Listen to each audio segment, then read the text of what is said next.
In this video, I'm going to answer a terrifying question. Who is the most dangerous man in the world? Is he a politician? A warlord? No, it is this man, Stephen Bartlett, host of the podcast Diary of a CEO. He's also from a TV show.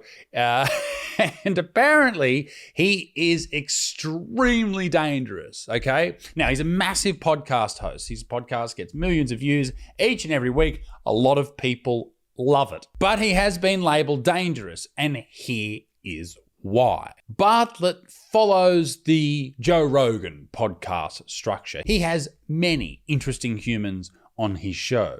Some experts in particular fields, others very successful in business or sport, and he has cultivated a large following, probably of like-minded people who join in on each and every episode, which is dangerous. Because once you start to create an echo chamber like that, who knows what mis and disinformation will start to spread. And unfortunately for Stephen, that is exactly what has apparently happened, or at least according to the mainstream media. You see, he's had some people on that have started to spread some mistruths. And these people have attacked trusted institutions like Big Pharma and Big Food. How dare they? And because of that, because he has such a large following, this means that this guy is dangerous and we should not listen to him. Ladies and gentlemen, before I go any further in this fantastic video, I am doing shows. Look at all these dates. Oh my God, you should come and see me live. Yes, do it. IsaacButterfield.com. How good. Yeah. Stephen Bartlett accused of amplifying dangerous health claims on his podcast. And I love the way that this article starts. It starts with the word experts. Who were these fucking experts? Experts say podcasts contained unfounded claims, including that evidence-based medication is toxic for patients. All right, fine. Let's just ignore the fact that medications can be toxic. Sure. Anyway, let's dive in. Let's find out what is so evil and dangerous about Stephen Bartlett. Now, the main reason for this type of hit piece is this. The Dragon's Den star, which is like the UK version of Shark Tank, the TV show, is facing questions by fucking who? After guests on his podcast put forward unfounded claims, for example, that cancer can be treated by following a ketogenic diet. Now, I am someone who is very, very pro ketogenic diet, okay? I started doing it because of a condition that I have that is related to epilepsy. It's in the same family, not quite, but similar enough. Easier to say that it is. And I found out that a lot of children and a lot of now older people have been treating, and I'm not saying you should do this, treating their epilepsy with a keto diet. So I thought I'd try that. A byproduct of that is I got a lot healthier, I lost a lot of weight, and it did seem to help. Anyway, all I'm saying is it does have an effect on the body. That's all I'm saying. But obviously, I'm a comedian, not a fucking doctor, so don't listen to me. But I do know this. I do know that tumors, which I'm pretty sure that's what cancer has something to do with, love sugar. They love glucose. They feed off it.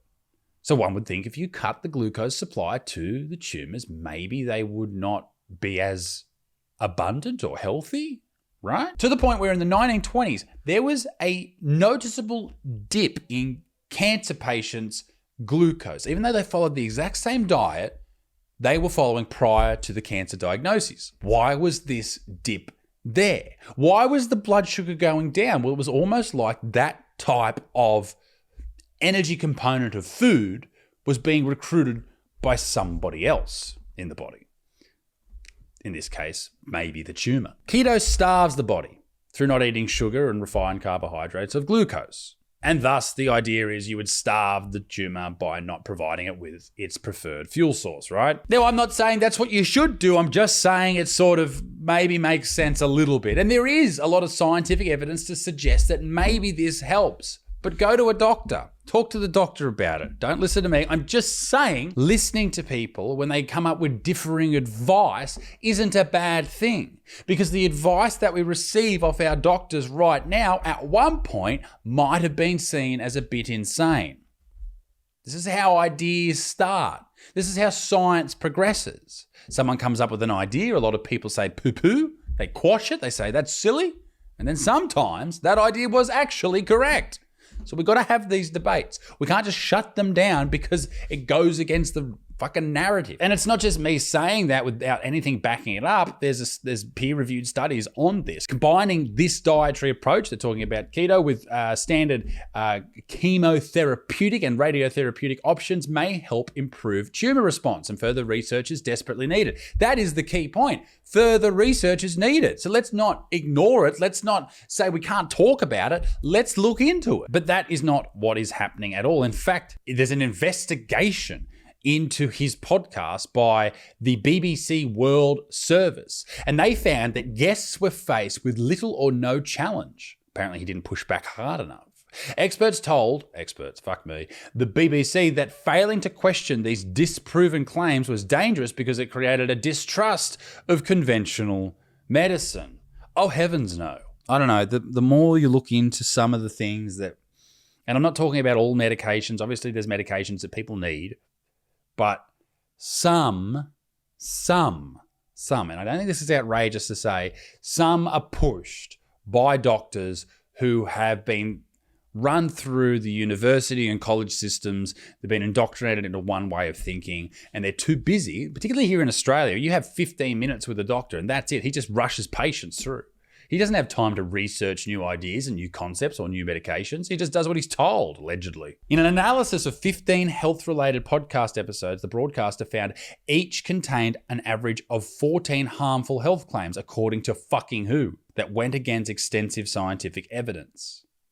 Okay, so let's find out what this BBC World Service, whatever the fuck that is, what they're upset about. We looked at 23 health-related episodes released between April and November in 2024, fact-checked with 4 medical experts, 15 which contained potentially harmful claims. In that 8-month window, some guests billed as health experts shared accurate information, but most were spreading misleading claims. These included that the V word, conspiracies stating that COVID was an engineered weapon.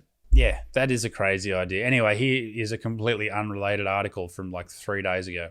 Another misleading health claim was that polycystic ovary system, PCOS, autism, and other disorders can be reversed with diet. What are these other disorders? Now, I don't know about autism, but I know that things like PCOS can be assisted or maybe even put into remission if you follow diets that are really low in refined carbohydrates and sugars. People have seen success with things like the carnivore diet. But let's not talk about that because chicks with PCOS are often scary. But what about these other disorders? What are these other disorders you talk about? What about rheumatoid arthritis, an inflammation disorder, an autoimmune disorder? That can also be helped with certain diets, can't it? That's what Michaela Peterson saw. She had juvenile rheumatoid arthritis, I'm quite sure. And she had several reconstructions of joints in her body in her early years. Now she doesn't have any problems at all because she only eats meat. So maybe these things can be reversed. So why are we cutting them down and saying, no, nothing can be reversed. Nothing can be reversed by diet. Not at all. Another one of these disgusting mistruths was evidence-based medication is toxic for patients, downplaying the success of proven treatments. Okay, but what are we talking about? What medication? What about statins? There's a lot of new research suggesting that statins, which are prescribed to a fuck ton of people, could actually be doing more harm than good. But that's a whole nother rabbit hole to go down, and I suggest you do go down that route. And if you are on those type of drugs, maybe reconsider them. I don't know. Up to you. In a July episode, Bartlett spoke to Aseem Malhotra, a doctor. He's actually not a doctor, he's a cardiologist, but let's not talk about that. Who became known during the pandemic for spreading misinformation about, according to fucking who. That's so biased. It's crazy because it's what you're doing. You fucking hypocrite. You're sowing distrust into anyone who doesn't buy into exactly what you believe. That's not good. That's not how medicine is done. That's not how science is done. We're supposed to have ideas that battle each other and the best idea fucking wins. It's like fucking Pokemon, all right? The best idea wins. Not, oh, this is the idea and this has been the idea for 30, 40, 50 years and we're not going to change our tune because we've fucking invested too much cash into it. And with Malhotra, the cardiologist, what were his lies that he spread? And how many of those lies that he spread then turned out to be complete truths now? In the episode, Dr. Malhotra says the vaccine, probably shouldn't talk about that, was a net negative for society. But analysis by the World Health Organization shows it saved many lives during the pandemic. Well, if the World Health Organization said it, I'm going to fucking believe it. Maybe you could rephrase that a little bit. Analysis by the Ministry of Truth has decided that the person who is questioning us is in fact wrong. The truth is free thinking.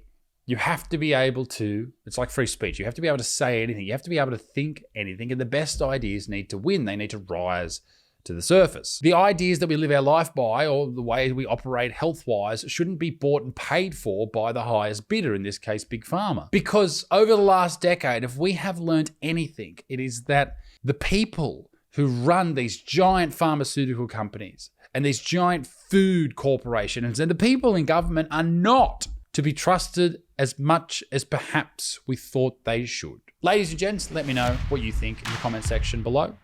Be a good motherfucker. Peace in the Middle East. Meet extinct. Toodaloo, au revoir. Bye-bye.